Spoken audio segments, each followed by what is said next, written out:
బిస్మిల్లాహిర్రహ్మానిర్రహీం. బుఖారీ షరీఫ్ సంపుటి 8 పుస్తకం 74 అనుమతి కోరడం. సంచిక 246. అబూ హురైరా రజియల్లాహు అన్హు గారి కథనం ప్రకారం ప్రవక్త సల్లల్లాహు అలైహి వసల్లం గారు ఇలా అన్నారు: అల్లాహ్ ఆదామును అతని పూర్తి ఆకారం మరియు రూపంలో నేరుగా సృష్టించారు. అతని ఎత్తు 60 మూరలు, సుమారు 30 మీటర్లు. ఆయన అతన్ని సృష్టించినప్పుడు అతనితో ఇలా అన్నారు: వెళ్ళి అక్కడ కూర్చున్న ఆ దేవదూతల సమూహానికి సలాం చెయ్యి, మరియు వారు నీకు బదులుగా ఏమి చెబుతారో విను, ఎందుకంటే అదే నీ సలాం మరియు నీ సంతానం యొక్క సలాం అవుతుంది. ఆదం అలైహిస్సలాం వెళ్ళి అస్సలాము అలైకుం, మీపై శాంతి కలుగాక అని పలికారు. వారు అస్సలాము అలైకా వరహ్మతుల్లాహ్, నీపై శాంతి కలుగగాక మరియు అల్లాహ్ కరుణ ఉండుగాక అని జవాబిచ్చారు. అప్పుడు వారు వరహ్మతుల్లాహ్ అని మరింత పెంచారు. ప్రవక్త సల్లల్లాహు అలైహి వసల్లం గారు ఇలా అన్నారు: కాబట్టి స్వర్గంలో ప్రవేశించే ప్రతి ఒక్కరూ ఆదాం ఆకారంలో ఉంటారు. అప్పటి నుండి నేటి వరకు ఆదాం సంతానం సృష్టి అంటే మానవుల ఎత్తు నిరంతరం తగ్గుతూ వస్తోంది. సంఖ్య 247. అబ్దుల్లా బిన్ అబ్బాస్ రజియల్లాహు అన్హు గారి కథనం ప్రకారం నహర్ బలి ఇచ్చే రోజు 10వ జుల్హిజ్జా రోజున అల్ ఫద్ల్ బిన్ అబ్బాస్ రజియల్లాహు అన్హు ప్రవక్త యొక్క ఆడవంట వీపుపై ఆయన వెనుక సహచర సవారీగా ప్రయాణించారు. మరియు అల్ ఫద్ల్ ఒక అందమైన వ్యక్తి. ప్రవక్త సల్లల్లాహు అలైహి వసల్లం ప్రజలకు తీర్పు ఇవ్వడానికి ఆగారు. ఇంతలో ఖతాం తెగకు చెందిన ఒక అందమైన స్త్రీ అల్లా ప్రవక్తను తీర్పు అడగడానికి వచ్చింది. ఆమె అందం అతన్ని ఆకర్షించడంతో అల్ ఫద్ల్ ఆమె వైపు చూడడం ప్రారంభించారు. అల్ ఫద్ల్ ఆమె వైపు చూస్తుండగా ప్రవక్త వెనక్కి తిరిగి చూశారు. కాబట్టి ప్రవక్త తన చేతిని వెనక్కి చాచి అల్ ఫద్ల్ గడ్డాన్ని పట్టుకొని అతను ఆమె వైపు చూడకుండా ఉండేందుకు అతని ముఖాన్ని పక్కకు తిప్పారు. ఆమె ఇలా అంది: ఓ అల్లా ప్రవక్త, అల్లా తన ఆరాధకులపై విధించిన హజ్ యాత్ర విధి వృద్ధుడైన మరియు వాహనంపై స్థిరంగా కూర్చోలేని నా తండ్రిపై తప్పనిసరి అయింది. నేను అతని తరపున హజ్ యాత్ర చేస్తే సరిపోతుందా? ఆయన అవును అని అన్నారు. సంఖ్య 248. అబూ సయీద్ అల్ ఖుదరీ గారి కథనం ప్రకారం ప్రవక్త గారు ఇలా అన్నారు: జాగ్రత్త, రోడ్లపై కూర్చోవడం మానుకోండి. వారు ప్రజలు ఇలా అన్నారు: ఓ అల్లా ప్రవక్త, మేము రోడ్లపై కూర్చోకుండా ఉండలేము, ఎందుకంటే ఇవి మా స్థలాలు, ఇక్కడ మేము మాట్లాడుకుంటాము. ప్రవక్త గారు ఇలా అన్నారు: ఒకవేళ మీరు కూర్చోవడానికి నిరాకరిస్తే రోడ్డుకు దాని హక్కును చెల్లించండి. ఓ ప్రవక్త అని అడగగా ఆయన ఇలా అన్నారు: దారిలో హక్కు ఏమిటి? చూపు తగ్గించుకోవడం, ఇతరులకు హాని చేయకుండా ఉండటం, సలాంకు తిరిగి పలకడం, మంచిని ఆజ్ఞాపించడం మరియు చెడును నిషేధించడం. సంఖ్య 249. అబ్దుల్లా రజియల్లాహు అన్హు గారి కథనం ప్రకారం మేము ప్రవక్తతో కలిసి ప్రార్థన చేసినప్పుడు ఇలా అనేవాళ్ళం: అల్లాహ్ ఆరాధకులపై అస్సలాము అలైకుం, జిబ్రాయిల్ అలైహిస్సలాంపై అస్సలాము అలైకుం, మైకేల్పై అస్సలాము అలైకుం, ఫలానా వారిపై అస్సలాము అలైకుం. ప్రవక్త సల్లల్లాహు అలైహి వసల్లం గారు తమ నమాజ్ను ముగించినప్పుడు మా వైపు తిరిగి ఇలా అన్నారు: అల్లాహ్ స్వయంగా అస్సలాము, శాంతి స్వరూపి, కాబట్టి నమాజ్లో కూర్చున్నప్పుడు అత్తహియాతు లిల్లాహి వస్సలవాతు వత్తయ్యిబాతు అస్సలాము అలైకా అయ్యుహన్ నబియ్యు వరహ్మతుల్లాహి వబరకాతుహు, అస్సలాము అలైనా వలా ఇబాదిల్లాహి సాలిహీన్ అని పఠించాలి. ఎందుకంటే అలా పఠిస్తే అది ఆకాశంలో మరియు భూమిలో ఉన్న అల్లాహ్ యొక్క సకల సత్పురుషుల దాసులకు వర్తిస్తుంది. అతను అష్హదు అల్లా ఇలాహ ఇల్లల్లాహ్ వ అష్హదు అన్న ముహమ్మదన్ అబ్దుహు వ రసూలుహు అని పఠించాలి. ఆ తర్వాత అతను తనకు నచ్చిన ఏ వాక్ అయినా అనగా ప్రార్థన అయినా ఎంచుకోవచ్చు.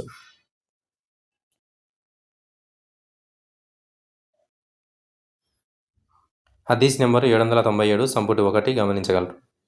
సంఖ్య 250. అబూ హురైరా రజియల్లాహు అన్హు గారి కథనం ప్రకారం ప్రవక్త సల్లల్లాహు అలైహి వసల్లం గారు ఇలా అన్నారు: యువకులు వృద్ధులకు బాటసార్లు కూర్చున్న వారికి మరియు చిన్న సమూహంలోని వ్యక్తులు పెద్ద సమూహంలోని వ్యక్తులకు నమస్కరించాలి, సలాం చెప్పాలి. సంఖ్య 251. అబూ హురైరా రజియల్లాహు అన్హు గారి కథనం ప్రకారం అల్లాహ్ ప్రవక్త సల్లల్లాహు అలైహి వసల్లం గారు ఇలా అన్నారు: వాహనంపై ఉన్నవాడు నడిచేవారికి సలాం చెప్పాలి, మరియు నడిచేవాడు కూర్చున్న వారికి సలాం చెప్పాలి, మరియు చిన్న సమూహంలోని వ్యక్తులు పెద్ద సమూహంలోని వ్యక్తులకు సలాం చెప్పాలి. సంఖ్య 252. అబూ హురైరా రజియల్లాహు అన్హు గారి కథనం ప్రకారం అల్లాహ్ యొక్క ప్రవక్త సల్లల్లాహు అలైహి వసల్లం గారు ఇలా అన్నారు: వాహనంపై ఉన్నవాడు నడిచేవారికి సలాం చెప్పాలి, మరియు నడిచేవారు కూర్చున్న వారికి సలాం చెప్పాలి, మరియు చిన్న సమూహంలో ఉన్న వ్యక్తులు పెద్ద సమూహంలో ఉన్న వ్యక్తులకు సలాం చెప్పాలి. సంఖ్య 252. అబూ హురైరా రజియల్లాహు అన్హు గారి కథనం ప్రకారం అల్లాహ్ ప్రవక్త సల్లల్లాహు అలైహి వసల్లం గారు ఇలా అన్నారు: చిన్నవాడు పెద్దవానికి సలాం చేయాలి, నడుస్తున్న వ్యక్తి కూర్చున్న వ్యక్తికి సలాం చేయాలి, మరియు తక్కువ సంఖ్యలో ఉన్న వ్యక్తులు ఎక్కువ సంఖ్యలో ఉన్న వ్యక్తులకు సలాం చేయాలి. సంఖ్య 253. అల్ బరా బిన్ అజీబ్ రజల్లాహు గారి కథనం ప్రకారం అల్లా ప్రవక్త సల్లల్లాహు అలైహి వసల్లం మాకు 7 పనులు చేయమని ఆజ్ఞాపించారు. రోగులను పరామర్శించడం, అంత్యక్రియల ఊరేగింపును అనుసరించడం, తుమ్మిన వారికి తస్మీద్ చెప్పడం, బలహీనులకు సహాయం చేయడం, పీడితులకు సహాయం చేయడం, అస్సలాం శుభాకాంక్షలు వ్యాప్తి చేయడం మరియు ఇతరులు తమ ప్రమాణాలను నెరవేర్చుకోవడానికి సహాయం చేయడం, అది పాపం కానట్లయితే. ఆయన వెండి పాత్రలలో తాగడాన్ని, బంగారు ఉంగరాలు ధరించడాన్ని, పట్టు జీనులపై స్వారీ చేయడాన్ని, పట్టు వస్త్రాలు, దిబాజ్ మందపాటి పట్టు వస్త్రం, కస్సి, ఇస్తబ్రాక్ 2 రకాల పట్టులు ధరించడాన్ని నిషేధించారు. హదీస్ 539 సంపుటి 7 చూడండి. హదీస్ 253 కే. అబ్దుల్లా బిన్ అమర్ రజల్లాహు గారి కథనం ప్రకారం ఒక వ్యక్తి ప్రవక్తను ఇస్లామీయ లక్షణాలలో ఉత్తమమైనవి ఏవి అని అడిగారు.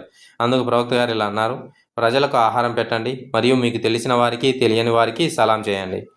హదీసు 254 అబూ అయ్యూబ్ గారి కథనం ప్రకారం ప్రవక్త గారు ఇలా అన్నారు: ఒక ముస్లిం తన తోటి ముస్లింకు 3 రోజుల కన్నా ఎక్కువ కాలం విడిచిపెట్టడం, మాట్లాడకుండా ఉండడం ధర్మసమ్మతం కాదు.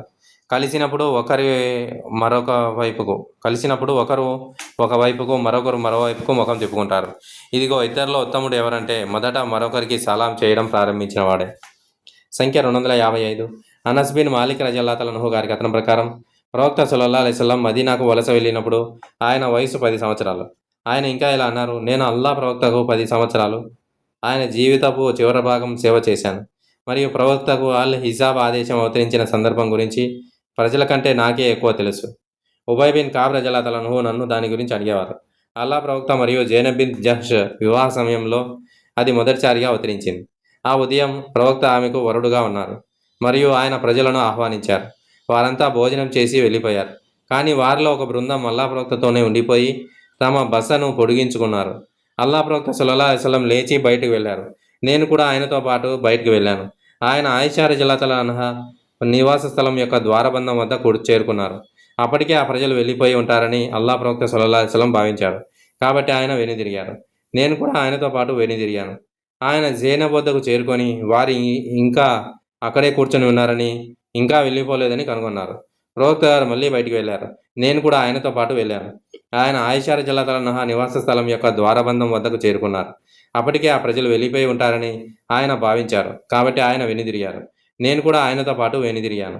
అప్పటికే ఆ ప్రజలు వెళ్ళిపోయి ఉన్నారని కనుగొన్నారు. ఆ సమయంలో హిజాబ్ గురించిన దైవవాక్యం అవతరించింది మరియు ప్రవక్త సల్లల్లాహు అలైహి వసల్లం గారు నాకు మరియు అతని కుటుంబానికి మధ్య ఒక తెరను ఏర్పాటు చేశారు. హదీసు 256 అనస్ రజల్లాహు అన్హు గారి కథనం ప్రకారం ప్రవక్త జైనబ్ను వివాహం చేసుకున్నప్పుడు ప్రజలు వచ్చి భోజనం చేశారు.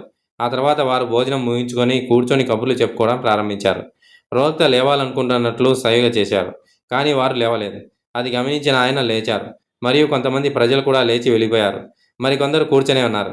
ప్రవక్త తిరిగి లోపలికి రావడానికి ప్రయత్నించినప్పుడు ప్రజలు ఇంకా కూర్చొని ఉండడం చూశారు, కానీ ఆ తర్వాత వారు లేచి వెళ్ళిపోయారు. కాబట్టి నేను వారి నిష్క్రమణ గురించి ప్రవక్తకు చెప్పాను. ఆయన వచ్చి లోపలికి వెళ్ళారు. నేను కూడా లోపలికి వెళ్ళాలనుకున్నాను, కానీ ప్రవక్త నాకు మరియు ఆయనకు మధ్య ఒక తెరను ఉంచారు. ఎందుకంటే అల్లా ఇలా వెల్లడించారు: ఓ విశ్వాసులారా, ప్రవక్త గారి ఇళ్లలోకి ప్రవేశించవద్దు. ఈ సూరా 33లో 53వ ఆయత్.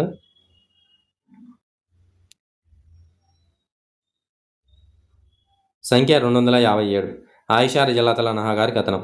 ఉమర్ బిన్ ఖత్తాబ్ రజల్లాహు అన్హు అల్లా యొక్క ప్రవక్తతో మీ భార్యలు ముసుగు ధరించాలి అని చెప్పేవారు, కానీ ఆయన అలా చేయలేదు. ప్రవక్త గారి భార్యలు రాత్రిపూట మలమూత్ర విసర్జన కోసం కేవలం అల్ మనాసి వద్ద మాత్రమే బయటకు వెళ్ళేవారు. ఒకసారి జమా కుమార్తె సౌదా బయటకు వెళ్ళింది. ఆమె పొడుగ్గా ఉండే స్త్రీ. ఉమర్ బిన్ ఖత్తాబ్ రజల్లాహు అన్హు ఒక సభలో ఉన్నప్పుడు ఆమెను చూసి, ఓ సౌదా, నేను నిన్ను గుర్తించాను అని అన్నారు. ఆయన ఉమర్ రజల్లాహు అన్హు స్త్రీలు ముసుగు ధరించడం గురించి ఏదైనా దైవిక ఆజ్ఞ కోసం ఆతృతగా ఉన్నందున అలా అన్నారు. కాబట్టి అల్లా ముసుగు ధరించడం గురించిన ఈ వచనాన్ని అవతరింపజేశారు. అల్ హిజాబ్ కళ్ళు మినహా శరీరాన్ని పూర్తిగా కప్పుకునే వస్త్రం. హదీస్ నెంబర్ 258 సహల్ బిన్ సాద్ రజల్లాహు అన్హు గారి కథనం ప్రకారం ప్రవక్త సల్లల్లాహు అలైహి వసల్లం తమ తల గోక్కుంటుండగా ఒక వ్యక్తి గుండ్రని రంధ్రం గుండా వారి నివాసంలోకి తొంగి చూశారు. అప్పుడు ప్రవక్త సల్లల్లాహు అలైహి వసల్లం ఒక మిద్రే ఇనుప దువ్వెనతో ఆయన తల గోక్కుంటున్నారు. అప్పుడు ప్రవక్త సల్లల్లాహు అలైహి వసల్లం ఇలా అన్నారు: నువ్వు ఆ రంధ్రం గుండా చూస్తున్నావని నాకు తెలిసి ఉంటే నేను దానితో, అంటే ఆ దువ్వెనతో నీ కన్ను పొడిచి ఉండేవాడిని. నిశ్చయంగా లోపలికి ప్రవేశించడానికి అనుమతి తీసుకోవాలనే ఆజ్ఞ ఆ దృశ్యం కారణంగానే విధించబడింది. ఎవరు ఇతరుల స్థితిని అక్రమంగా చూడకూడదు. సంఖ్య 259. అనస్ బిన్ మాలిక్ రజల్లాహు అన్హు గారి కథనం ప్రకారం ఒక వ్యక్తి ప్రవక్త గదిలోకి తొంగి చూశారు. ప్రవక్త ఒక బాణం మొనను పట్టుకొని నిలబడ్డారు. నేను ఆ వ్యక్తిని పొడవడానికి ప్రయత్నిస్తూ అతని వైపు చూస్తున్నట్లుగా ఉంది. హదీస్ 260. ఇబ్ని అబ్బాస్ రజల్లాహు అన్హు గారి కథనం. లమామ్ చిన్న పాపాలు వంటి మరొక విషయాన్ని నేను చూడలేదు. దీనిని అబూ హురైరా రజల్లాహు అన్హు ప్రవక్త సల్లల్లాహు అలైహి వసల్లం నుండి ఉల్లేఖించారు. ఆయన ఇలా అన్నారు: ఆదాం కుమారునికి వ్యభిచారంలో అతని వాటాను అల్లా రాసి ఉంచారు. దానిని అతను అనివార్యంగా చేస్తారు. కళ్ళు వ్యభిచారం అంటే చూడటం, నిషిద్ధమైన దానిని చూడడం. నాలుక వ్యభిచారం అంటే మాట్లాడడం మరియు అంతరాత్మ కోరుకుంటుంది, వాంఛిస్తుంది మరియు మర్మాంగాలు వీటన్నిటికీ సాక్ష్యం ఇస్తాయి లేదా వాటిని ఖండిస్తాయి. హదీస్ 261. అనస్ రజల్లాహు అన్హు గారి కథనం. అల్లా యొక్క ప్రవక్త సల్లల్లాహు అలైహి వసల్లం ఎవరికైనా వందనం చేసినప్పుడు ఆయన 3 సార్లు వందనం చేసేవారు మరియు ఆయన ఒక వాక్యం మాట్లాడినప్పుడు దానిని 3 సార్లు పునరావృతం చేసేవారు. హదీస్ 262. అబూ సయీద్ అల్ ఖుద్రీ గారి కథనం ప్రకారం నేను అన్సార్ల సమావేశాలలో ఒకదానిలో ఉన్నప్పుడు అబూ మూసా రజల్లాహు అన్హు భయపడినట్లుగా వచ్చి ఇలా అన్నారు: నేను ఉమర్ రజల్లాహు అన్హు వద్దకు ప్రవేశించడానికి 3 సార్లు అనుమతి అడిగాను, కానీ నాకు అనుమతి లభించలేదు. కాబట్టి నేను వెనుదిరిగాను. ఉమర్ రజల్లాహు అన్హుకు ఈ విషయం తెలిసినప్పుడు ఆయన అబూ మూసాతో నువ్వు ఎందుకు ప్రవేశించలేదు అని అడిగారు. అబూ మూసా ఇలా జవాబిచ్చారు: నేను 3 సార్లు అనుమతి అడిగాను, కానీ నాకు అది లభించలేదు. కాబట్టి నేను వెనుదిరిగాను. ఎందుకంటే అల్లా ప్రవక్త సల్లల్లాహు అలైహి వసల్లం ఇలా అన్నారు: మీలో ఎవరైనా ప్రవేశించడానికి 3 సార్లు అనుమతి అడిగి అది లభించకపోతే అతను వెనుదిరగాలి. ఉమర్ రజల్లాహు అన్హు అల్లా సాక్షిగా దీనికి సాక్షులను తీసుకురమ్మని మేము అబూ మూసాను అడుగుతాము అన్నారు. అబూ మూసా అన్సార్ల సమావేశానికి వెళ్ళి ఇలా అన్నారు: మీలో ఎవరైనా ప్రవక్త నుండి ఈ మాట విన్నారా అని అడుగ్గా ఉబయ్ బిన్ ఖాబ్ రజల్లాహు అన్హు ఇలా అన్నారు: అల్లా సాక్షిగా ప్రజలలో అందరికన్నా చిన్నవాడు సాక్షి తప్ప మరెవరు మాతో రారు. అల్లా సాక్షిగా ప్రజలలో అందరికన్నా చిన్నవాడు సాక్షిగా తప్ప మరెవరూ మీతో రారు. అబూ సయీద్ వారిలో అందరికన్నా చిన్నవాడు. కాబట్టి నేను అబూ మూసాతో కలిసి వెళ్ళి ప్రవక్త సల్లల్లాహు అలైహి వసల్లం అలా చెప్పారని ఉమర్ రజల్లాహు అన్హుకు తెలియజేశాను. హదీస్ నెంబర్ 277 సంపుటి 3లో ఒకసారి గమనించగలరు. హదీస్ 263. అబూ హురైరా రజల్లాహు అన్హు గారి కథనం ప్రకారం నేను అల్లా ప్రవక్తతో పాటు ఆ ఇంటిలోకి ప్రవేశించాను. అక్కడ ఆయనకు ఒక పాత్రలో పాలు కనిపించాయి. ఆయన, ఓ అబూ హీర్, వెళ్ళి సుఫా ప్రజలను నా వద్దకు పిలువు అని అన్నారు. నేను వారి వద్దకు వెళ్ళి వారిని ఆహ్వానించాను. వారు వచ్చి లోపలికి రావడానికి అనుమతి అడిగారు. అనుమతి లభించగానే వారు లోపలికి ప్రవేశించారు. దాని తర్వాత గిన్నె పాలు ఉండేటటువంటి 70 మంది సుఫా ప్రజలు తాగారు. ఈ వివరాలు మనకి హదీస్ 459లో మనం చూడగలం. రాబోయే హదీస్లో మనం చూడగలం. హదీస్ 264. అనస్ బిన్ మాలిక్ గారి కథనం. ఆయన ఒక బాలుర గుంపు వద్దకు వెళ్ళి వారికి సలాం చెప్పి ప్రవక్త గారు కూడా ఇలాగే చేసేవారు అని అన్నారు. సంఖ్య 265. అబూ హాజిం గారి కథనం ప్రకారం సహల్ రజల్లాహు అన్హు ఇలా అన్నారు: మేము శుక్రవారాల్లో సంతోషంగా ఉండేవాళ్ళం. నేను సహలును ఎందుకు అని అడిగాను. అతను ఇలా చెప్పారు: మాకు తెలిసిన ఒక వృద్ధురాలు ఉండేది. ఆమె ఒకరిని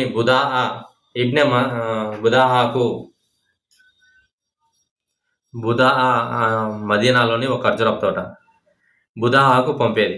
ఆమె సిల్క్, ఒక రకమైన కూరగాయను దాని వేళ్ళ నుండి పెకిలించి ఒక వంట పాత్రలో వేసి దానిపై కొద్దిగా బార్లీ పొడి చల్లి వండేది. శుక్రవారం నమాజ్ ముగించుకున్న తర్వాత మేము ఆమెను దాటి వెళ్ళి పలకరించేవాళ్ళం. అప్పుడు ఆమె మాకు ఆ భోజనాన్ని సమర్పించేది.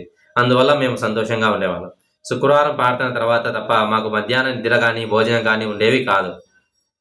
హదీస్ నెంబర్ 62వ సంపుటిలో మనము ఈ హదీస్ గమనించగలం. సంఖ్య 266. ఆయిషా రజల్లాహు అన్హా గారి కథనం. ప్రవక్త సల్లల్లాహు అలైహి వసల్లం గారు ఇలా అన్నారు: ఓ ఆయిషా, ఈయన జిబ్రాయిల్ నీకు శుభాకాంక్షలు పంపుతున్నారు. నేను అన్నాను: అతనిపై శాంతి మరియు అల్లా కరుణ ఉండుగాక. మేము చూడలేనిది మీరు చూస్తున్నారు. ఆమె అల్లా ప్రవక్తను ఉద్దేశించి ఈ మాట అన్నారు. సంఖ్య 267. జాబిర్ రజల్లాహు అన్హు గారి కథనం. నా తండ్రి అప్పు విషయంలో ఆయనను సంప్రదించడానికి నేను ప్రవక్త వద్దకు వచ్చాను. నేను తలుపు తట్టినప్పుడు ఆయన, మీరు ఎవరు అని అడిగారు. నేను అని జవాబిచ్చాను. ఆయన నేనా అన్నారు.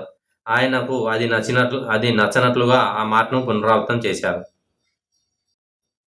సంఖ్య 268 అబూ హురైరా రజియల్లాహు తఆలా అన్హు గారి కథనం. అల్లా ప్రవక్త మసీదులో ఒక వైపున కూర్చొని ఉండగా ఒక వ్యక్తి మసీదులోకి ప్రవేశించారు. ఆ వ్యక్తి నమాజు చేసి ముందుకు వచ్చి ప్రవక్తకు సలాం చేశారు. అల్లా ప్రవక్త అతనితో వా అలైకుం అస్సలాం వా అలైక అస్సలాం అని బదులిచ్చారు. వెళ్ళిపో, నువ్వు సరిగ్గా నమాజ్ చేయలేదు కాబట్టి మళ్ళీ నమాజు చెయ్యి. ఆ వ్యక్తి తిరిగి వెళ్ళి తన నమాజును పునరావృతం చేసి ప్రవక్తకు సలాం చేశారు. ప్రవక్త వా అలైక అస్సలాం అతని సలాంకు బదిలిచ్చారు. వెనక్కి వెళ్ళు, నువ్వు సరిగ్గా నమాజ్ చేయలేదు కాబట్టి మళ్ళీ నమాజ్ చెయ్యి అని అన్నారు. ఆ వ్యక్తి రెండవసారి లేదా మూడోసారి ఓ అల్లా ప్రవక్త, దయచేసి నాకు నమాజ్ ఎలా చేయాలో నేర్పండి. ప్రవక్త సల్లల్లాహు అలైహి వసల్లం గారు ఇలా అన్నారు, మీరు నమాజ్ కొరకు నిలబడినప్పుడు సరిగ్గా వజూ చేసుకోండి. తర్వాత గిబ్లా వైపు తిరిగి అల్లాహు అక్బర్ పలకండి. ఆ తర్వాత ఖురాన్ నుండి మీకు తెలిసినది పఠించండి. ఆ తర్వాత మీకు సౌకర్యంగా అనిపించే వరకు ప్రశాంతంగా వంగండి. మరియు ఆ తర్వాత రుకు నుంచి లేచి నిటారుగా నిలబడండి. ఆ తర్వాత ప్రశాంతంగా సజ్దాలోకి వెళ్ళండి. మరియు మీరు సౌకర్యంగా అనిపించే వరకు సాష్టాంగ నమస్కారంలోనే ఉండండి. ఆ తర్వాత తలను పైకెత్తి మీకు సౌకర్యంగా అనిపించే వరకు ప్రశాంతంగా కూర్చోండి. ఆ తర్వాత ప్రశాంతంగా సాష్టాంగ నమస్కారం చేయండి.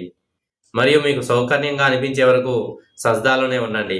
ఆ తర్వాత మీ తలను పైకెత్తి కూర్చున్న స్థితిలో మీకు సౌకర్యంగా అనిపించే వరకు ప్రశాంతంగా కూర్చోండి. మరియు మీ నమాజ్ అంతటిలోనూ ఇదే విధంగా చేయండి. మరియు అబూ ఉసామా ఇలా జోడించారు, మీరు నిటారుగా నిలబడే వరకు. హదీస్ నెంబర్ 759 సంపుటి 1లో మనం ఈ హదీస్ను గమనించాలి. హదీస్ 269 అబూ హురైరా రలియల్లాహు తఆలా అన్హు గారి కథనం ప్రకారం ప్రవక్త సల్లల్లాహు అలైహి వసల్లం గారు ఇలా అన్నారు పై కథనంలో, ఆ తర్వాత కూర్చున్నప్పుడు మీకు సౌకర్యంగా అనిపించే వరకు మీ తలను పైకెత్తండి. హదీసు 270 ఆయిషా రలియల్లాహు తఆలా అన్హా గారి కథనం. ప్రవక్త గారు ఆమెతో జిబ్రాయిల్ అలైహిస్సలాం మీకు సలాం పంపుతున్నారు అని అన్నారు. దానికి ఆమె వాలైహిస్సలాం వరహమతుల్లాహ్ అని బదిలిచ్చారు. సంఖ్య 271 ఉర్వా బిన్ అజుబైర్ గారి కథనం. ఒసామా బిన్ జైద్ రలియల్లాహు తఆలా అన్హు ఇలా అన్నారు, ప్రవక్త గారు ఒక గాడిదపై స్వారీ చేశారు. దాని జీని కింద మందపాటి దృఢమైన ఫదకియా వెల్వెట్ దుప్పటి ఉండేది. ఉసామా బిన్ జైద్ ఆయనతో పాటు స్వారీ చేసే సహచరుడు మరియు ఆయన బనీ అల్ హారిస్ బిన్ అల్ ఖజరాజ్ వారి నివాసంలో అనారోగ్యంతో ఉన్న సాద్ బిన్ ఉబాదాను పరామర్శించడానికి వెళ్తున్నారు. ఈ సంఘటన బద్ర్ యుద్ధానికి ముందు జరిగింది. ప్రవక్త గారు ఒక గుంపు పక్కగా వెళ్తున్నారు. అందులో ముస్లింలు, విగ్రహారాధకులు మరియు యూదులు ఉన్నారు. వారిలో అబ్దుల్లా బిన్ ఉబై బిన్ సలూల్ మరియు అబ్దుల్లా బిన్ రవాహా కూడా ఉన్నారు. ఆ జంతువు లేపిన దుమ్ము మేఘం ఆ గుంపును కప్పివేసినప్పుడు అబ్దుల్లా బిన్ ఉబై తన రిదా దుప్పటితో ముక్కు కప్పుకొని వారితో ఇలా అన్నారు, మమ్మల్ని దుమ్ముతో కప్పకండి. ప్రవక్త వారికి సలాం చేసి ఆగి వాహనం దిగి వారిని అల్లా వైపు అంటే ఇస్లాంను స్వీకరించమని ఆహ్వానించారు. మరియు వారికి పవిత్ర ఖురాన్ను కూడా పఠించారు. అబ్దుల్లా బిన్ ఉబై బిన్ సలూల్ ఇలా అన్నారు, ఓ మనవా, నువ్వు చెప్పేది సత్యమైతే దానికంటే ఉత్తమమైనది మరొకటి లేదు. కాబట్టి మా సమావేశాలలో మమ్మల్ని ఇబ్బంది పెట్టకు. నేను వాహనం లేదా ఇంటికి తిరిగి వెళ్ళు. మరియు మాలో ఎవరైనా నీ వద్దకు వస్తే అతనికి నీ కథలు చెప్పు. దానికి అబ్దుల్లా బిన్ రవాహా ఇలా అన్నారు, ఓ అల్లా ప్రవక్త, మా వద్దకు వచ్చి మీరు చెప్పాలనుకున్నది మా సమావేశాల్లో తీసుకురండి. ఎందుకంటే మేము దానిని ఇష్టపడతాము. దాంతో ముస్లింలు, అన్నమతస్థులు మరియు యూదులు ఒకరితో ఒకరు కొట్టుకోవడానికి, ఘర్షణ పడటానికి సిద్ధమయ్యేంత వరకు కలహించుకోవడం ప్రారంభించారు. ప్రవక్త వారందరూ నిశ్శబ్దమయ్యే వరకు వారిని శాంతింపజేస్తూనే ఉన్నారు. ఆ తర్వాత ఆయన తన జంతువుపై స్వారీ చేస్తూ సాద్ బిన్ ఉబాదా రలియల్లాహు తఆలా అన్హు వద్దకు చేరుకునే వరకు ముందుకు సాగారు. ఆయన ఇలా అన్నారు, ఓ సాద్, అబూ హబ్బబ్ చెప్పింది నువ్వు వినలేదా? అతను అబ్దుల్లా బిన్ ఉబైని ఉద్దేశించి అన్నారు. అతను ఫలానా విషయం చెప్పాడు. సాద్ బిన్ ఉబాదా రలియల్లాహు తఆలా అన్హు ఇలా అన్నారు, ఓ అల్లా ప్రవక్త, అతన్ని మన్నించి క్షమించు. ఎందుకంటే అల్లా సాక్షిగా అల్లాహ్ నీకు ఇవ్వాల్సింది ఇచ్చారు. ఈ పట్టణ ప్రజలు అతనికి తమ నాయకుడిగా పట్టాభిషేకం చేసి తమ రాజుగా చేసుకోవాలని నిర్ణయించుకున్నారు. కానీ అల్లా మీకు ప్రసాదించిన సత్యంతో దానిని నివారించినప్పుడు అది అతని గొంతును నొక్కివేసింది. మరియు దానివల్లే అతను మీరు చూసిన విధంగా ప్రవర్తించారు. కాబట్టి అల్లాహ్ ప్రవక్త అతన్ని క్షమించారు. సంఖ్య 272 అబ్దుల్లా బిన్ కాబ్ రలియల్లాహు తఆలా అన్హు గారి కథనం. కాబ్ బిన్ మాలిక్ రలియల్లాహు తఆలా అన్హు అతను తబూక్ యుద్ధంలో చేరినప్పుడు ఇలా చెప్పగా నేను విన్నాను, అల్లా ప్రవక్త సల్లల్లాహు అలైహి వసల్లం ముస్లింలందరినీ మాతో మాట్లాడవద్దని నిషేధించారు. నేను అల్లా ప్రవక్త వద్దకు వచ్చి ఆయనకు సలాం చేసేవాడిని. కానీ 50 రాత్రులు గడిచే వరకు నా సలాంకు ప్రవక్త సల్లల్లాహు అలైహి వసల్లం తిరిగి పెదవి కదిపారో లేదో అని నేను ఆశ్చర్యపోయేవాడిని. ఆ తర్వాత ప్రవక్త సల్లల్లాహు అలైహి వసల్లం ఫజర్ నమాజ్ చేసిన సమయంలో మాకు అల్లా క్షమాపణను, మా పశ్చాత్తాపాన్ని అంగీకరించడానికి ప్రజలకు ప్రకటించారు. సంఖ్య 273. ఆయిషా రజల్లాహు అన్హా గారి కథనం. ఒక యూదుల బృందం అల్లా ప్రవక్త సల్లల్లాహు అలైహి వసల్లం వారి వద్దకు వచ్చి అస్సాము అలైక, మీపై మరణం కలుగాక అని అన్నారు. నేను దానిని అర్థం చేసుకొని వారితో అలైకుం అస్సలాం వల్లానా, అలైకుం అస్సాం వల్లానా, మీపై మరణం మరియు శాపం కలుగాక అని అన్నాను.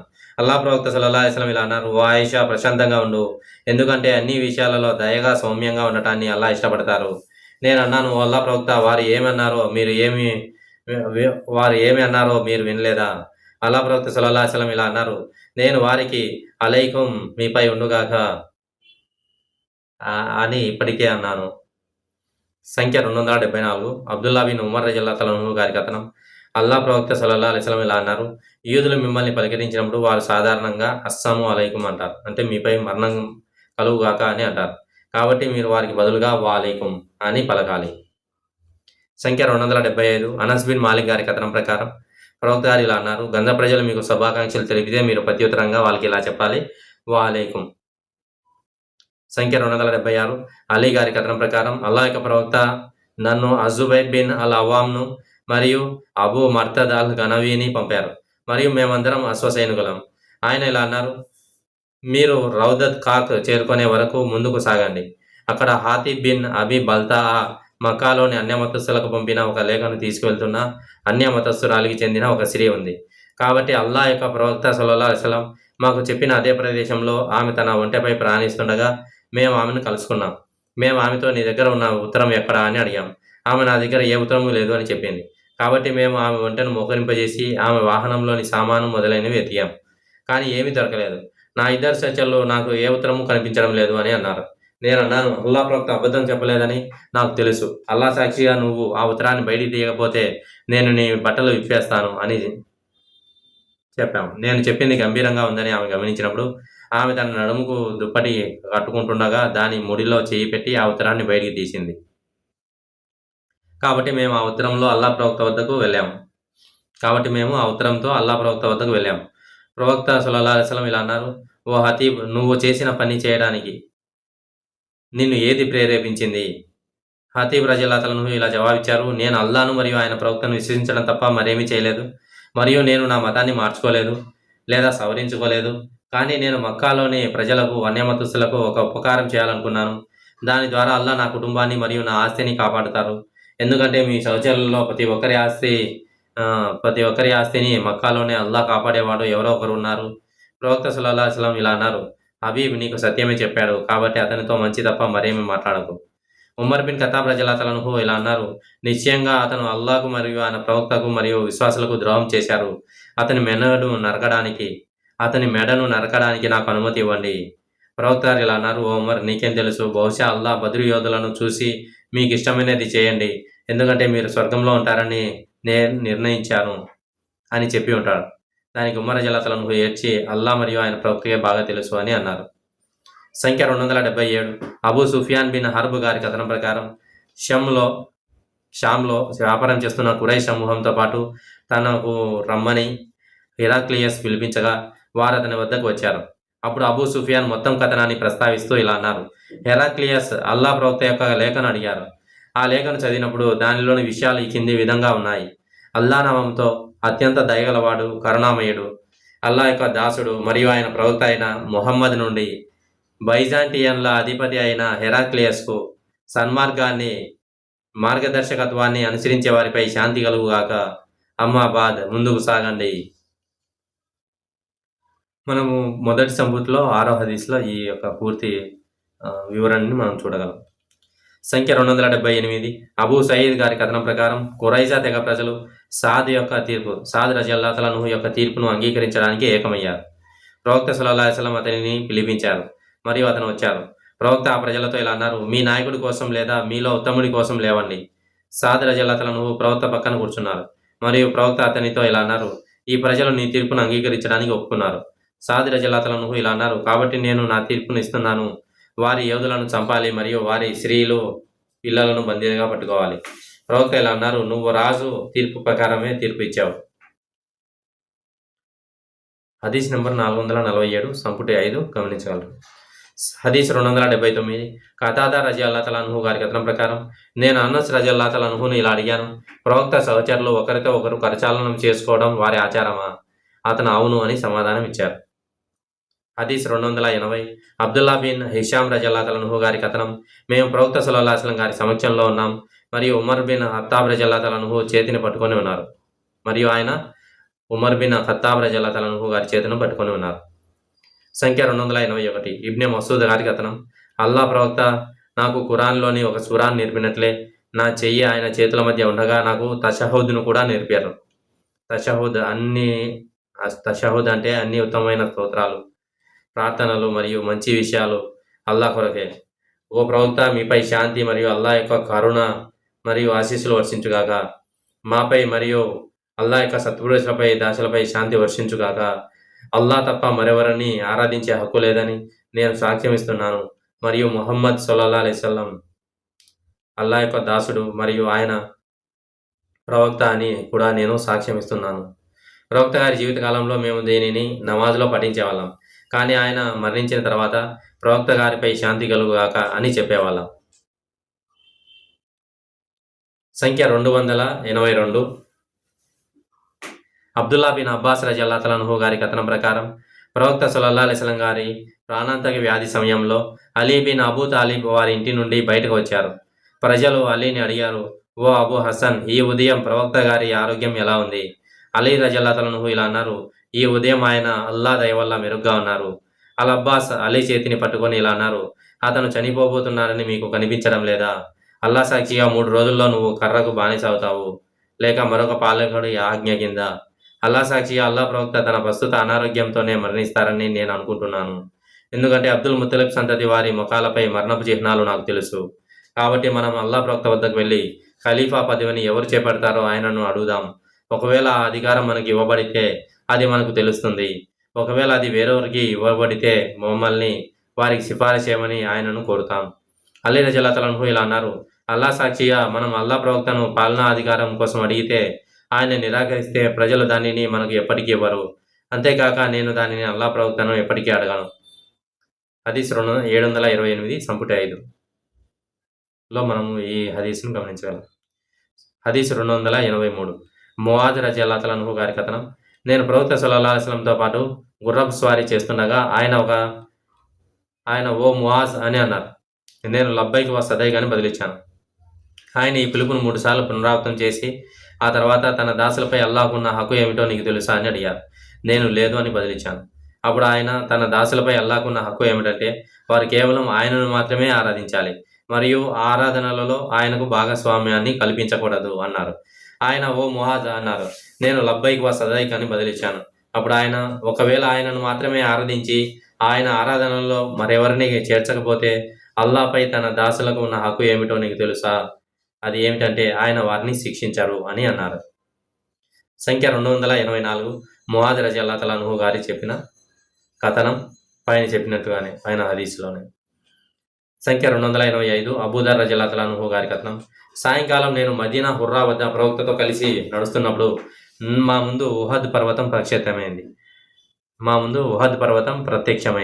ప్రవక్త గారు ఇలా అన్నారు, ఓ అబూదర్, అప్పులు తీర్చడానికి నేను ఉంచుకునే 1 దీనార్ తప్ప దానిలో ఏది 1 దీనార్ కూడా నా దగ్గర 1 రోజు లేదా 3 రోజుల కంటే ఎక్కువ కాలం మిగిలి ఉండనంత వరకు ఉహద్ పర్వతం అంటే బంగారం నాకు అక్కర్లేదు. నేను ఆ మొత్తం బంగారాన్ని అల్లా దాసుల మధ్య ఇలా ఖర్చు పెడతాను. ప్రవక్త దానిని వివరించడానికి తన చేతితో సైగ చేసి ఆ తర్వాత ఓ అబూదర్ అని అన్నారు. నేను ఓ అల్లా ప్రవక్త అని బదిలిచ్చాను. ఆయన, ఈ లోకంలో అధిక సంపద కలిగిన వారికి పరలోకంలో అతి తక్కువ ప్రతిఫలం లభిస్తుంది. అయితే ఇలాంటివి అలాంటివి అంటే తమ ధనాన్ని దాన ధర్మాలకు ఖర్చు చేయడం చేసేవారికి తప్ప అన్నారు. ఆ తర్వాత ఆయన నాకు, ఓ అబూదర్, నేను తిరిగి వచ్చే వరకు నీ స్థానంలోనే ఉండు, దానిని విడిచిపెట్టవద్దు అని ఆజ్ఞాపించారు. ఆయన నా కళ్ళ ముందు కనుమరుగయ్యే వరకు వెళ్ళిపోయారు.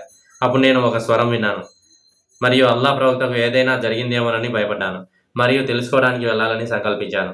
కానీ నేను నా స్థలాన్ని విడిచి వెళ్ళకూడదని అల్లా ప్రవక్త చెప్పిన మాట నాకు గుర్తుకు వచ్చింది. కాబట్టి నేను వేచి చూస్తూనే ఉన్నాను. కొంతసేపటికి ప్రవక్త గారు వచ్చారు మరియు నేను ఆయనతో, ఓ అల్లా ప్రవక్త, నేను ఒక స్వరం విన్నాను మరియు మీకు ఏదైనా జరిగిందేమోనని భయపడ్డాను, కానీ అప్పుడు మీరు చెప్పిన మాట నాకు గుర్తుకు వచ్చి అక్కడే ఉండిపోయాను అని అన్నాను. ప్రవక్త గారు ఇలా అన్నారు, నా వద్దకు వచ్చినది జిబ్రాయిల్ అలైహిస్సలాం. నా అంచెలలో ఎవరైనా అల్లాహ్తో పాటు ఇతరులను ఆరాధించకుండా మరణిస్తే వారు స్వర్గంలోకి ప్రవేశిస్తారని అతను నాకు తెలియజేశారు. నేను, ఓ అల్లాహ్ ప్రవక్త, అతను అక్రమ లైంగిక సంబంధం మరియు దొంగతనం చేసినప్పటికీనా అని అడుగ్గా అతను అక్రమ లైంగిక సంబంధం మరియు దొంగతనం చేసినప్పటికీ అని చెప్పారు. సంఖ్య 286. ఇబ్ని ఉమర్ రజియల్లాహు అన్హు గారి కథనం. ప్రవక్త గారు ఇలా అన్నారు, ఒక వ్యక్తి సమావేశంలో మరొక వ్యక్తి కూర్చున్న చోటు నుండి అతన్ని లేపకూడదు. సంఖ్య 287. ఇబ్ని ఉమర్ రజియల్లాహు అన్హు గారి కథనం. మరొకరు కూర్చోడానికి వీలుగా ఒక వ్యక్తిని తన సీట్ నుండి లేపడాన్ని ప్రవక్త గారు నిషేధించారు. కానీ చోటు చేసుకొని విశాలంగా కూర్చోవాలి. ఒక వ్యక్తి తన సీటు నుండి లేచిన తర్వాత అతని స్థానంలో వేరొకరిని కూర్చోవడాన్ని ఇబ్ని ఉమర్ రజియల్లాహు అన్హు ఇష్టపడలేదు. సంఖ్య 288. అనస్ బిన్ మాలిక్ రజియల్లాహు అన్హు గారి కథనం. ప్రవక్త సల్లల్లాహు అలైహి వసల్లం గారు జైనబ్ బిన్ జహ్ష్ను వివాహం చేసుకున్నప్పుడు ఆయన ప్రజలను ఆహ్వానించారు. వారు భోజనం చేసి కూర్చొని మాట్లాడుకుంటూ ఉండిపోయారు. ప్రవక్త సల్లల్లాహు అలైహి వసల్లం లేవడానికి సిద్ధంగా ఉన్నట్లు నటించారు. కానీ ప్రజలు లేవలేదు. అది గమనించిన ఆయన లేచారు. ఆయన లేచిన తర్వాత ఆ ప్రజలలో కొందరు ఆయనతో పాటు లేచారు మరియు ముగ్గురు కూర్చొని ఉండిపోయారు. అప్పుడు ప్రవక్త సల్లల్లాహు అలైహి వసల్లం తిరిగి వచ్చి చూసేసరికి ఆ ప్రజలు ఇంకా కూర్చొనే ఉన్నారు. కొంతసేపటికి ప్రజలు లేచి వెళ్ళిపోయారు కాబట్టి నేను ప్రవక్త సల్లల్లాహు అలైహి వసల్లం వద్దకు వెళ్ళి వారు వెళ్ళిపోయారని ఆయనకు తెలియజేశాను. ప్రవక్త గారు వచ్చి ఇంట్లోకి ప్రవేశించారు. నేను కూడా ఆయనతో పాటు ప్రవేశించాలనుకున్నాను. కానీ ఆయనకు మధ్య ఒక తెరను వేశారు. అప్పుడు అల్లాహ్ ఇలా అవతరింపజేశారు, ఓ విశ్వాసులారా, ప్రవక్త అనుమతి ఇచ్చే వరకు ఆయన గృహాల్లోకి ప్రవేశించకండి. నిశ్చయంగా అది అల్లాహ్ దృష్టిలో మహాఘోరం అవుతుంది. సూరా 33లో 53వ ఆయత్. హదీస్ 289. ఇబ్ని ఉమర్ రజియల్లాహు అన్హు గారి కథనం. నేను కాబా ప్రాంగణంలో అల్లాహ్ ప్రవక్తను ఇహ్తిబా భంగిమలో చూశాను. ఆయన తన చేతిని తన కాళ్ళ చుట్టూ ఈ విధంగా ఉంచుకున్నారు. హదీసు 290. అబూ బకర్ రజియల్లాహు అన్హు గారి కథనం ప్రకారం అల్లాహ్ ప్రవక్త ఇలా అన్నారు, మహాపాపాలే కల్లా అతి పెద్ద పాపం గురించి మీకు తెలియజేయనా? వారు ఇలా అన్నారు, ఓ అల్లాహ్ ప్రవక్త, అవును.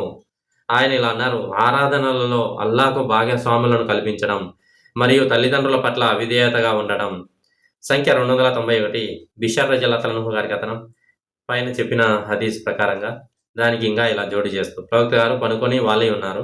ఆ తర్వాత లేచి కూర్చొని, మరియు నేను తప్పుడు మాట చెప్పవద్దని మిమ్మల్ని హెచ్చరిస్తున్నాను అని అన్నారు. ఆయన ఆ హెచ్చరికను అంతం సేపు చెబుతూనే ఉన్నారు. చివరికి మేము ఆయన కనుక ఆగిపోయి ఉంటే బాగుండేది అని అనుకున్నాం. సంఖ్య 292. ఉక్బా బిన్ అల్ హారిస్ గారి కథనం. ప్రవక్త గారు అసర్ నమాజ్ చేసి ఆ తర్వాత వేగంగా నడిచి తన ఇంట్లోకి ప్రవేశించారు.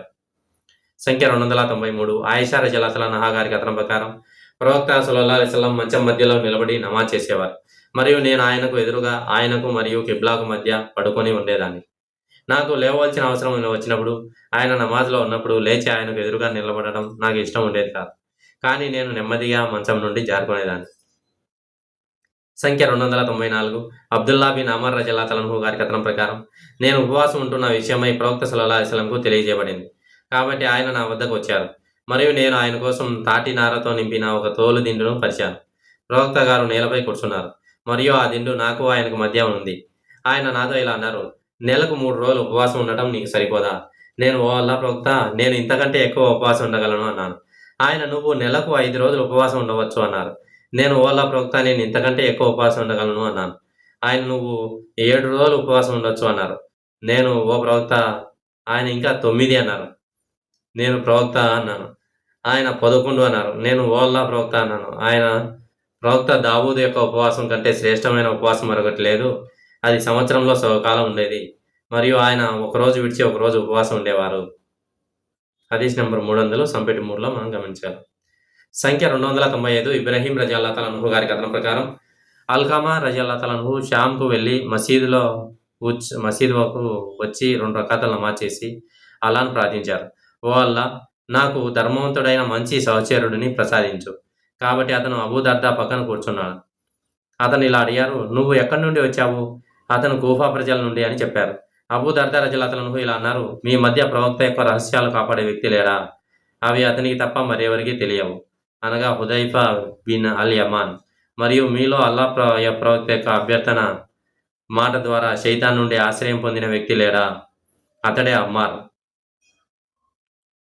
మరియు మీలో అల్లాహ్ ప్రవక్త యొక్క అభ్యర్థన మాట ద్వారా శైతాన్ నుండి ఆశ్రయం పొందిన వ్యక్తి లేరా?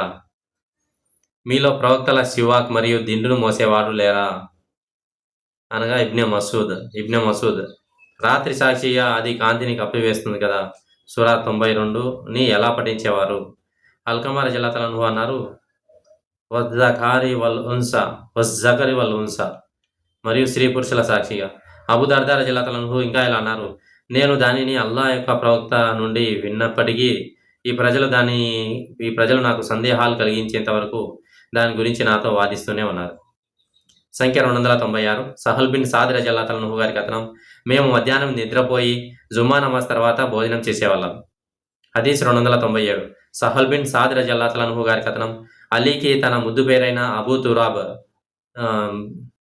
కంటే ప్రియమైన పేరు మరొకట్లేదు. ఆ పేరుతో పిలిచినప్పుడల్లా ఆయన సంతోషించేవారు. ఒకసారి అల్లా ప్రవక్త ఫాతిమా ఇంటికి వచ్చారు, కానీ ఇంట్లో అలీ రజల్లాహు అన్హు కనిపించలేదు. కాబట్టి ఆయన, నీ బంధువు ఎక్కడా అని అడిగారు.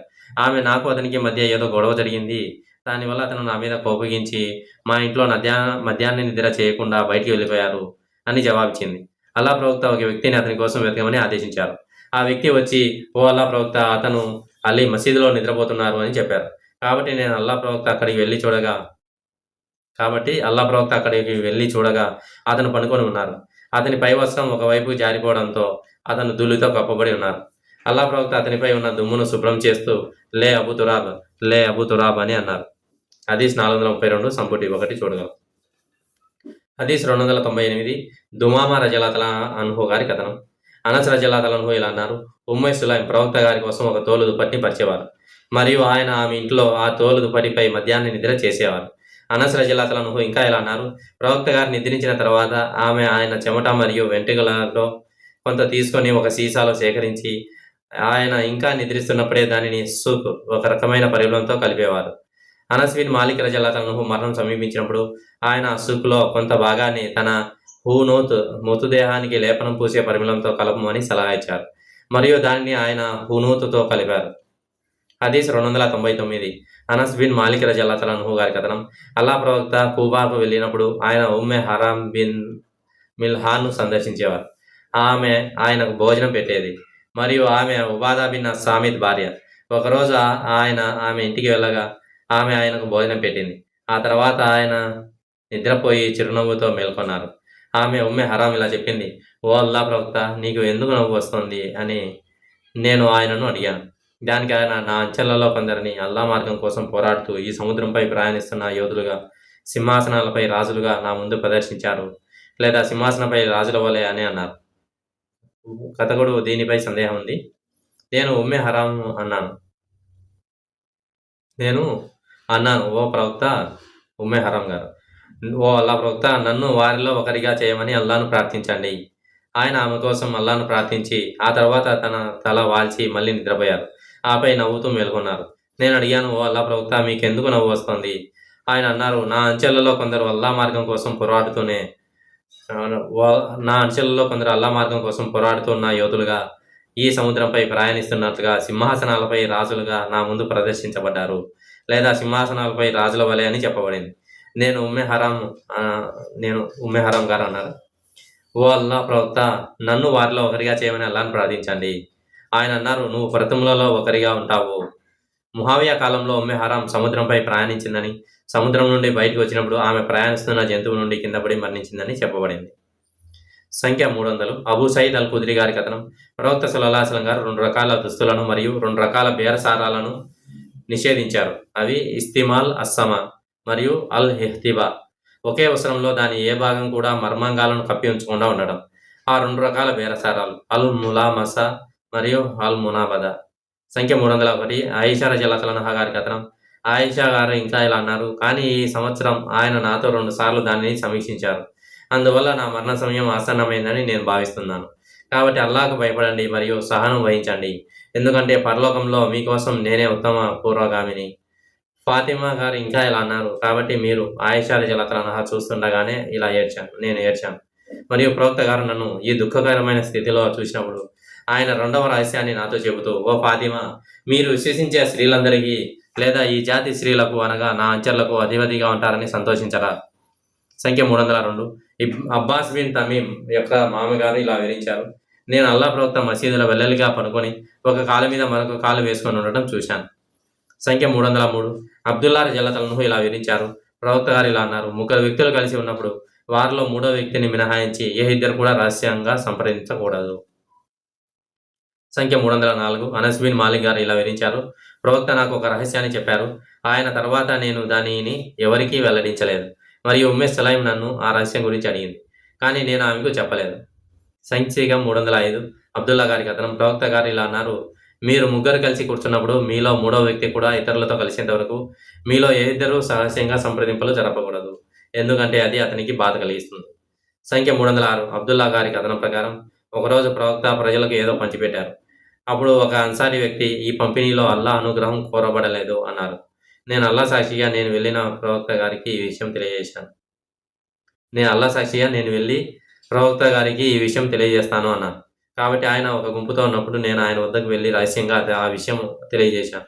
దాంతో ఆయనకు తీవ్రమైన కోపం వచ్చి ముఖం ఎర్రబడింది. ఆ తర్వాత ఆయన అల్లాహ్ మూసాపై తన కరుణను కల్పించుగాక, ఎందుకంటే అతను ఇంతకంటే ఎక్కువ గాయపడ్డారు, ఆయన సహనం వహించాడు అన్నారు. సంఖ్య 307. అనస్ రజల్లాహు గారి కథనం ప్రకారం ఒక వ్యక్తి అల్లాహ్ ప్రవక్తతో ఏకాంతంగా మాట్లాడుతుండగా నమాజ్ కొరకు ఇకామా ప్రకటించబడింది. ప్రవక్త సహచరులు నిద్రపోయేంత వరకు అతను ఆ విధంగానే మాట్లాడుతూనే ఉన్నారు. ఆ తర్వాత ప్రవక్త లేచి వారితో కలిసి నమాజ్ చేశారు. సంఖ్య 308. సలీం గారి తండ్రి కథనం ప్రకారం ప్రవక్త గారు ఇలా అన్నారు, మీరు పడుకోవడానికి వెళ్ళినప్పుడు మీ ఇళ్లలో నిప్పును మండుతూ ఉంచవద్దు.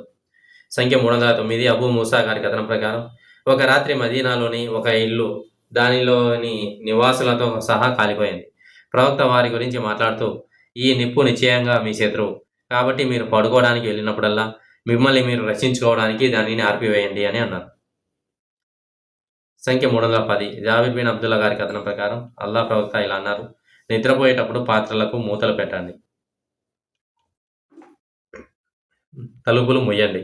నిద్రపోయేటప్పుడు పాత్రలకు మూతలు పెట్టండి, తలుపులు ముయ్యండి మరియు దీపాలు ఆర్పివేయండి, లేకపోతే ఆ దుష్ట ప్రాణి ఎలుక ఒత్తిని లాగేసి తద్వారా ఇంట్లోని వారిని దహించివేయచ్చు. హదీస్ 311. జాబిర్ రజల్లాహు గారి కథనం. అల్లా ప్రవక్త ఇలా అన్నారు, రాత్రిపూట మీరు పడుకోవాలనుకున్నప్పుడు దీపాలు ఆర్పివేయండి, తలుపులు మూసివేయండి, నీటి తుత్తుల మూతలను కట్టివేయండి మరియు మీ ఆహార పానీయాలను మూసి ఉంచండి. హమ్రం ఇలా అన్నారు, అతను ఉపగతుడు పాత్రకు అడ్డంగా ఒక చెక్క ముక్కను కూడా పెట్టండి అని జోడించారని నేను అనుకున్నాను. హదీస్ 312. అబూ హురైరా రజల్లాహు గారి కథనం. ప్రవక్త గారు ఇలా అన్నారు, అల్ ఫిత్రా అనగా ప్రవక్తల సంప్రదాయంకు అనుగుణంగా 5 విషయాలు ఉన్నాయి. సుంతి చేయించుకోవడం, కటి ప్రదేశాన్ని సేవ్ చేసుకోవడం, చంకలలోని వెంట్రుకలు పీకివేయడం, మీసాలను చిన్నగా కత్తిరించుకోవడం మరియు గోళ్లను కత్తిరించుకోవడం. సంఖ్య 313. అబూ హురైరా రజల్లాహు గారి కథనం. అల్లా ప్రవక్త సల్లల్లాహు అలైహి వసల్లం ఇలా అన్నారు, ప్రవక్త ఇబ్రాహీం అలైహిస్సలాం తన 80 సంవత్సరాల వయసు దాటిన తర్వాత గొడ్డలితో సున్నతి చేసుకున్నారు.